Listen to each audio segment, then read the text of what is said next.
the proper Give, link. So what I wanted to get to was the chaos in Chile. Because I mean, what have you heard about Chile over the past, I don't know, 10 years or so? I mean, only positive things probably, right?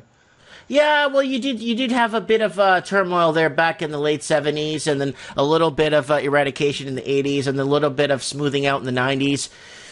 And they tried to adopt the Reaganomics thing. It kind of didn't work there.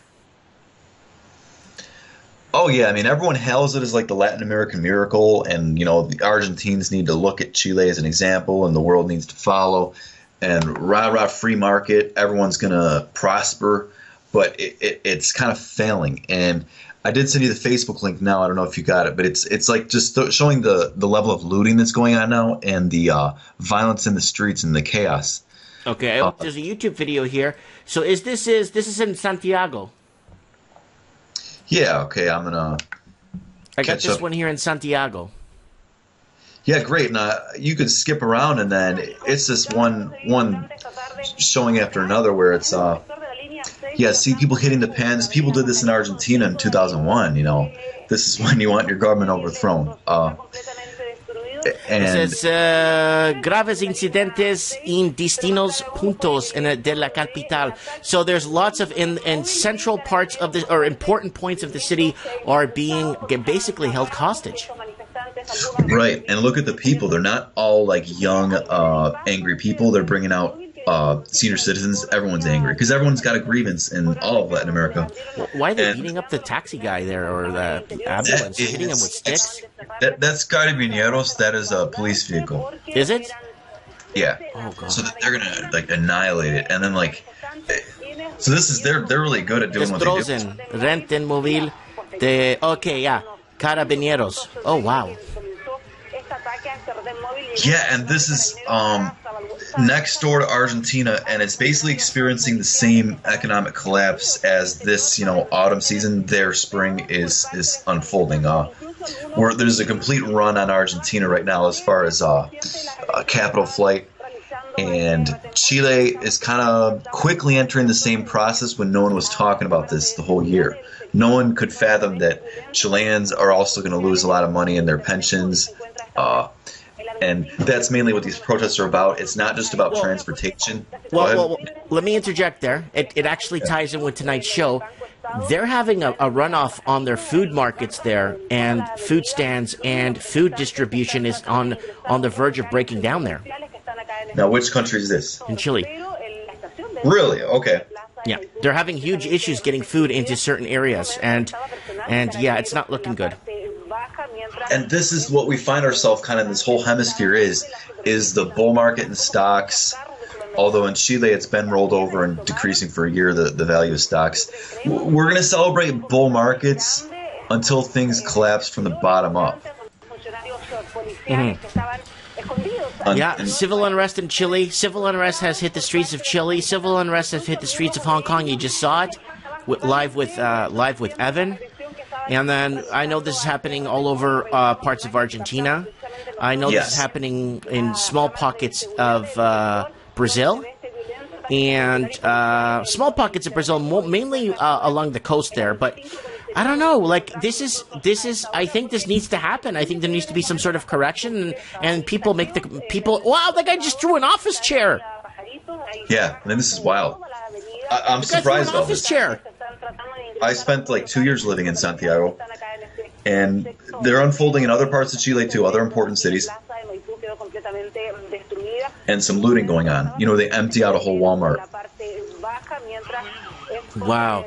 So I'm gonna change the mic of the night topic here to not food prices skyrocketing, but world civil unrest. Yeah, Lebanon's another one. All right, I just saved it as world civil unrest because the world is entering a massive level of civil unrest. And I knew Chile was okay on the books, but I knew that their pensions were being squabbled, and I knew that they had one of their biggest unions there fell apart like 4 years ago. And then a lot of the newer workers that were pensioners weren't getting pensions anymore when they started, and they cut back on they've cut back on their production about 40% in the last 2.5 years. Yes, and do you think the mining... Go ahead. Do you think that is because they're trying to be more green? Because that's a bunch of garbage. Oh, who's trying to be green? Chile. Oh, let's become green all of a sudden. Even though, we bring down our production 10%, we're screwed. Oh, Canada's doing it. Oh, let's be more green and ship out all our jobs and starve our own people. Like, is Chile taking that approach too? Chile suffers from the commodities curse. I mean, they produce copper, a lot of mined goods, and then how to distribute the tax revenue from that is a constant debate. Mm-hmm. And now, lo and behold, I mean, what's happening is the price of copper decreases to a level where the country's basically not making money getting it out. So the mining has, the layoffs. They're not really operating at any capacity. And then the people aren't getting those jobs, as well as the state is not getting the revenue. So there has to be some austerity type things. Wow, lots of adults. I'm seeing people in their 30s and 40s. A lot of white hair here riding. Yes, exactly. Yeah, and then Chile's got smokes, the whole city's under turmoil. Oh my God! And this looks like Argentina in 2001, and I'm telling you, in the past few weeks, no one was talking about a Chilean crisis. I mean, just me. Holy guys, we're seeing it here right now. This video's from today, and this is huge. Directo 24 horas último minuto. I wonder if these guys are live right now.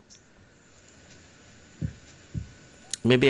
Yes, they are live right now on the link, and then I think if you skip to the main, and you can see the president declaring a state of siege. The president declaring a state of siege, where he's the martial law type things and deploying the troops on the streets. My connection to this is that, well, how do I say this? I met the president and also taught English to the troops that are on the streets. Okay, I get someone to ask me to look up the Beirut protests. I'll look it up in a second here. Wow, this is intense. Now there's a guy in that vehicle there, and they're trying to roll it over. Yeah, we're going to get to Beirut. So all these countries have so much in common. They're all kind of a little bit more fragile of economies, but we're seeing the periphery of the world come undone. Peripheral economies. That's what this is. The Chilean banks, I think, they became deregulated, in 2001, 2002, when they deregulated their banking system? I'm not sure if they put a year on deregulation, but I mean, they once they deregulated, they start removing a lot of laws that were put into place to protect the common citizen against the banks, right? And we saw it in the States when they removed the Glass-Steagall Act and all the other different acts to basically run amok with people's finances and basically bet on the stock markets with people's money. But now... And you're saying 2001, yeah. You're saying in 2001 that was taking place in Chile? Yeah, wasn't there a deregulation in their banking system, and that's what put them into this situation they're in today? As far as leading up to today, I mean, not necessarily, because some of it... Okay. No, because that could be 100% wrong, right? So, but I'm just saying... There's a lot of different factors to it, like the way the banks have since 2008 run away with debt in the country. I mean, this country became very expensive because of the debt bubble. There's a housing bubble in Santiago where the houses are way overpriced. So I saw a country just where people got by using debt to pay for necessities, and it just kind of worked for a while. The malls would be full of Argentines coming over to stock up on things, and because they were having prosperity that was all built on debt. And now it's just all coming down like a house of cards. And then China, back to Hong Kong. Hong Kong, I mean, is a separate entity, and they like to be individual, but they are responsible for like 75% of China's yuan transactions in the world. Right. So this is crippling for the Chinese yuan transactions too. So imagine a world over the next few months where these commodity producing countries that were the big beneficiaries of the China's boom are actually in total economic collapse. And so this is a global collapse that is just unfolding, and it's unprecedented. It's hard to imagine or predict. Wow, look at that. They completely trashed that subway station. Yeah, I mean, so this makes Hong Kong look like amateurs in some ways. Yeah, but Hong Kong, they're pretty. But Hong Kong, the police and stuff, they're not risking it getting into those streets with those vehicles anyway, like these guys are. They're still allowing traffic to go through these streets, which is a big mistake. A lot of these points should be shut down, right? But you're still seeing vehicles. Look, this guy's still driving through here on the left. He's getting thrown rocks at. Yeah, and this is just, yeah, part of a contagion. Did you see Ecuador is going through the same thing? Mm-hmm. Yeah, no, Ecuador has been unstable at least for the last 2.5 years, but they had that mini riot 2 years ago at the prison. I don't know if you remember that, and that sparked more little unrest there, and then there wasn't there the Ecuador government wasn't allowed to land his plane in Europe. Was it him? For what reason? Because they thought that Snowden was on his plane or something. Okay, yeah. Do you remember that? That was 3 years ago? Before? That was a while ago, but still. And what do you think of Snowden? Well, I mean, he's got no. He's going to have to. I don't know. He could martyrize himself, or he could. Wow, look at the rocks inside the subway station. Holy shoot. Holy crap. So is Chile going to experience a runoff on the banks? Are these protesters going to organize to remove all their money from the bank accounts to create a runoff on the banking system? Because there's obviously no confidence in the government in Chile right now as we speak. Well, the focus of my shorts have been on Chilean banks, and it's been a steady decrease. And it goes into Banco Santander, which I've watched plenty of videos on Spanish bad management of Banco Santander. And I have no reason to think Chile is any different. So as far as runoffs, I would say the dollar would go up a lot in Chile. Their currency would go way down. Mm-hmm. And maybe some bank runs, sure. And as far as the people organizing to do it, no, I just think it's baked into the cake of their trash economy, the bank runs and things. And this could be something to blame it on, like in the creation of the next new world order, they'll say, well, look what we did. We burnt our own country. We can't do that again. Let's be orderly next time. Yeah, and create not the law of the jungle, but the law of a new world order.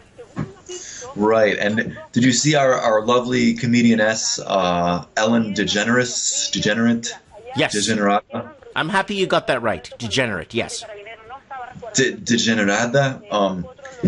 In Spanish, it would be degenerada. Degenerada, sí. Por supuesto. Yeah, she appeared with Bush, and there was a beautiful encounter where they sat at some football game in wonderful overpriced seats because they're both millionaires. Well, hold on. Go ahead. Stop the press. I got a better one. Obama meddling with Canadian elections and telling everyone to vote for Justin Trudeau. Oh, Canada has a democracy that effing matters? I didn't know this. Yeah, so Obama stepped in and said, I like Justin Trudeau, and he cares about climate change. Of course he does! Right, and that's the other thing. We could talk about the cost of living, security, a future, and healthcare. These are complaints I know from Canadians, not how many trees these guys plant to make Canada... To end the horrible Canadian influence on the world with these massive carbons and the suffering that Canadians suffer from climate change. Yeah, Canadians are suffering every day. Even though human beings produce or whatever they add to climate change, like what is 0.0001%. Right, and I'm just thinking about me in Tilbury, Chatham, Leamington, go up to Stratford. Are we all concerned here about climate change ruining our Ontario? No, I don't see climate affecting Ontario. Do you? Me, of course not. Climate is it's gonna have probably a colder winter just for jinxing yourself. It was global warming, and then it's climate change, right? And on to Edmonton, where it starts snowing in October. Yeah, and then after you get these Chinooks, and then you got that what's that idiot's name again? Leonardo DiCaprio filming a movie in Alberta in the winter, and he experiences a Chinook where it's minus. It starts at like minus 20 degrees, and then by the evening it's like plus 30 degrees outside, and he's like, right. "Oh, yeah, the climate change is destroying. Look, you should see what happened to me when I was in Alberta, and this and that." And he was talking about this and everything. And buddy, it's a Chinook. It's been happening since the time of Moses. Get over it. Yeah, and maybe politicians that want to run on climate change should do it in a place where it's like 50 degrees Celsius in the desert in Australia. Maybe in the local election there they can get some fame and gain favor, but it's just got to be getting old for a Quebecois to hear about the ravages of global warming when it's not any warmer now than it was 50 and 100 years ago on the day-to-day. Yeah, they still have to. Chile's an ultimate collapse, guys. we got our man here who knows Chile. And we got Hong Kong riots still going on. Let's see if we can get some riots here.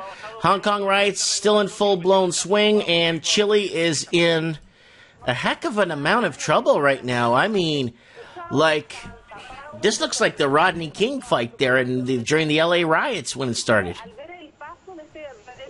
Yeah, and I'm always in contact with business contacts in Chile, and we're always joking about the politics and the economics of the region.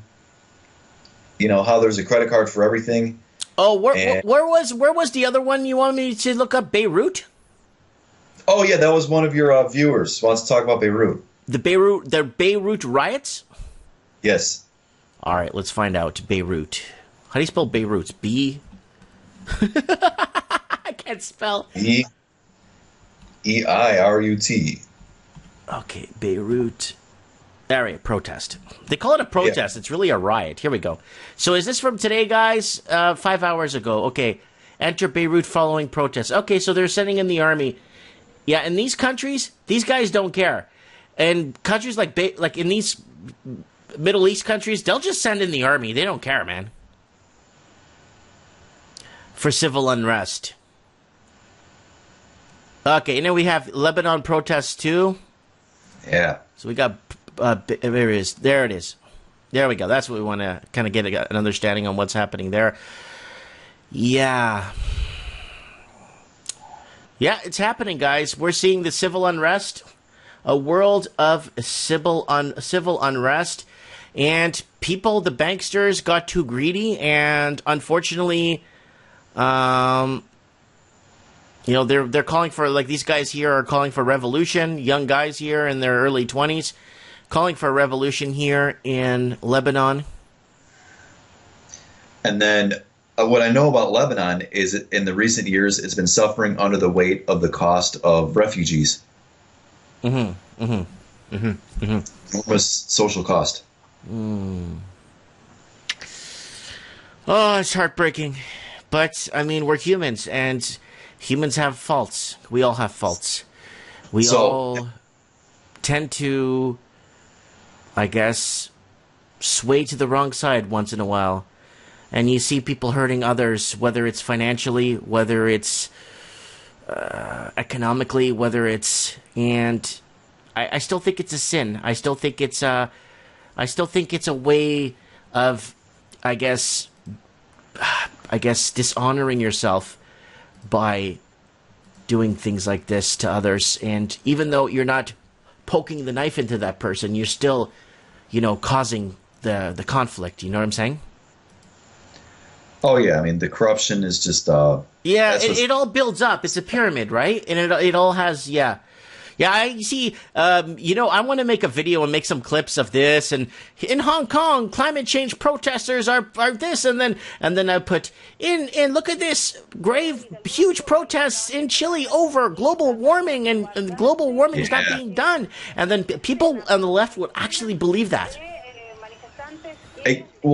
And that's the thing. I was talking about that with my Chilean business contacts about how over the past few years there's been protests over retarded things, like a weird gender thing, some sort of abortions. Oh, even in Chile? Oh, big time! Yeah, they distract people with retarded issues. But that's all supported by the government. That's all pro-funded. Oh yeah, world government. Yeah, Illuminati. that's 100%. Yeah, 100%. And that was the thing in Argentina too. I mean, during the height of its economic, when the data really started coming bad, that it was a fatal government like a year ago. He put through this abortion bill, and then it was like a national debate on abortion. Mm-hmm. And then it was the perfect distraction, the perfect hot issue for us to debate about. And like bathrooms in the United States. Mm-hmm. Yeah, bathroom, the division, and like, yeah. And you ask your average person why they dislike the president in the United States, they would say, he's sexist, racist, and against...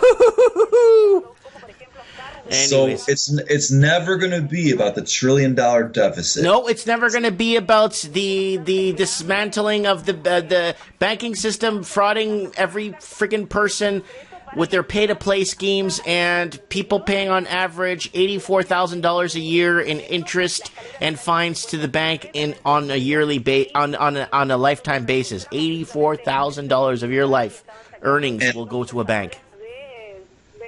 And you look at this Chilean protest. I mean, from the people there, they get their $600, $500 a month paycheck, and finally, the last straw was the raising the underground train fees, the subway fees. Well, that happened in Brazil. Remember when they had the protests in Brazil? It's because they raised the price of the trains, of their the trains and the buses there, the transit. Remember? Yeah. And this is the New World Order plan, where these countries with good people, decent people, erupt into chaos because their plug is pulled by Wall Street. Mm-hmm. And us in the empire, the good old USA, we tune into people like Ellen DeGenerate. The problem with these people, let me tell you about that lady, okay? And I'm not bashing her. I'm just going to be really honest about this. She's not living in the same financial level that we are. So she's in a higher level, financial level, and she's very easy to give advice to people on what they should and shouldn't do, but they have a higher level of income than we do. So for them, it's easy to tell people how to do things. You know what I'm saying? And they don't understand how hard it is for others. And her point of privilege was clearly shown when she says she's friends with the Bush family. And that is the New World Order you're talking about. Mm-hmm. Mm-hmm. Where we tune in to her to explain to us why we need to accept the Bush family. Despite of our liberal ways, as she calls herself a liberal, which I beg to disagree. But she basically lays out the New World Order in her show like, wait a minute, we all have differences, but we need to come together and show unity. But it's like, but Ellen, what if we want to ask questions about Iraq? What if we want to ask questions about wars based on lies? Can't we, Ellen? But no, that's not being nice. So New World Order is when you hire people to be nice or pretend to be and do fake shows where they hug presidents and dance with them. And that's all that the celebrity culture has done for us now. Mm-hmm. And that's all we got Supreme Canon saying virtue signaling is the way to make yourself feel relevant and involved from the comfort of your own home without doing anything. Yeah. What's virtue signaling? Define that. The virtue signaling is basically taking like a race or a culture and saying positive things about them and saying how you have so many friends that are of that culture, that you're not a racist, and you try to make yourself look better, you know? Yeah. I see a comment from Elizabeth here. Bush family blew up the Twin Towers. I would say maybe, maybe not. Mm-hmm. But what they did blow up was a whole country that had nothing to do with it, mm-hmm. and unleashed refugees on all over Europe. But if you ask Ellen, we should just respect that as a minor difference between us and all be friends and laugh about it 20 to 15 years later. Yeah. Yeah. Because her as a white, Ellen basically lives as a white male. If you think about it, Mm-hmm. she lives as a wealthy white male, so that's her white privilege showing through. Mm-hmm. She's got beautiful women around her, and probably takes advantage of them all she wants, and underpays her staff to write her joke show. Mm-hmm. And Oh, then, is she meant to be funny? actually, I think so. There's kind of laughter going on around her. And, when she had Madonna and Justin Bieber on, and it became basically a display of Have You Ever, and it was all sexual, that is what's on at 4 p.m. for children to come home from school to see. And they do, because she has kids on there sometimes, too.